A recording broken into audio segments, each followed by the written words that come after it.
Today I'm going to teach you guys how to make honey whole wheat bread. This recipe contains slightly more whole wheat flour than a typical light whole wheat bread.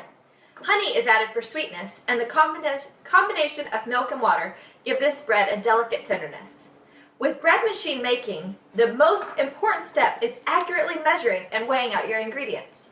This is necessary to make sure that the bread rises, bakes, and tastes correctly.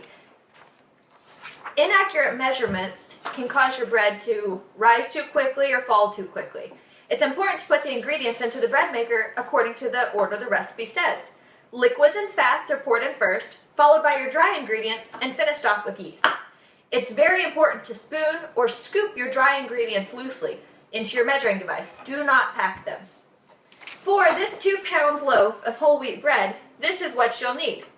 In the first layer, you need half a cup of water. It's important to remember that temperature is extremely important. Your water and dry ingredients need to be roughly 80 degrees to help the yeast activate properly. Next, you need 2/3 cup of milk. Again, your milk needs to be roughly 80 degrees Fahrenheit. The milk enhances the flavor and increases the nutritional value of the bread. As I mentioned earlier, we're going to add 1/3 cup of honey. The honey adds a delicate sweetness to the wheat bread.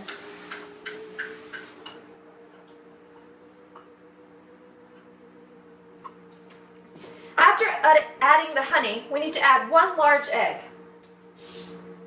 Again, the egg needs to be room temperature. Eggs help add flavor, richness, and tenderness to the bread. The last step of our first layer is our fat. We need to add 1½ teaspoons of room temperature butter that has been cut up. Cutting it up simply helps it incorporate better. Now that completes our first layer. Flour is the most important ingredient used for bread making. It provides food for the yeast and adds structure to the loaf. For the first step of our second layer, we need to add 2 2/3 cup of bread flour. Bread flour is also known as baker's flour. It's high in protein and is a white wheat flour. Next, we need to add 1 1/3 cups of whole wheat flour. The whole wheat flour is milled from the entire wheat kernel. Hence, it contains all the bran, germ, and flour of a whole wheat grain. Next, we need to add 1 tablespoon plus 2 teaspoons of gluten. The gluten is also manufactured from the wheat flour and yields a very high protein content. Wheat gluten can improve the structure, increase volume, and lighten the texture of your bread. Last step of our second layer is 2½ teaspoons of salt. Salt not only adds flavor, but it limits the growth of the yeast. Table salt, sea salt, or kosher salt may be used.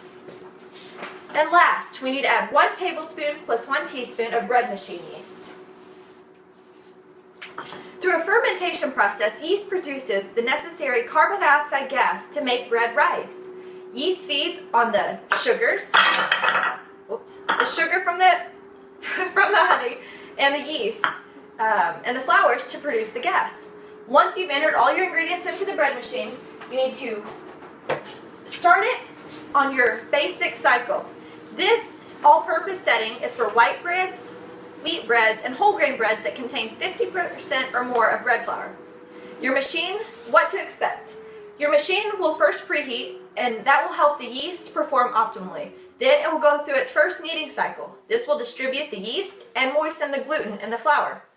The dough will then go through a second kneading cycle that will thoroughly mix all the ingredients and moisten the gluten strands to a stringy elasticity. This is when a ball will begin to form.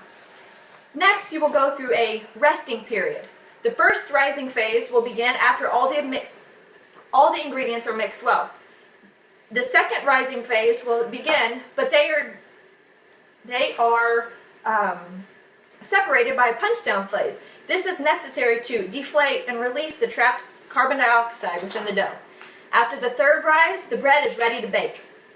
The dough will have taken shape and formed to the pan. Once baking is complete, turn out the loaf and cool it completely before cutting.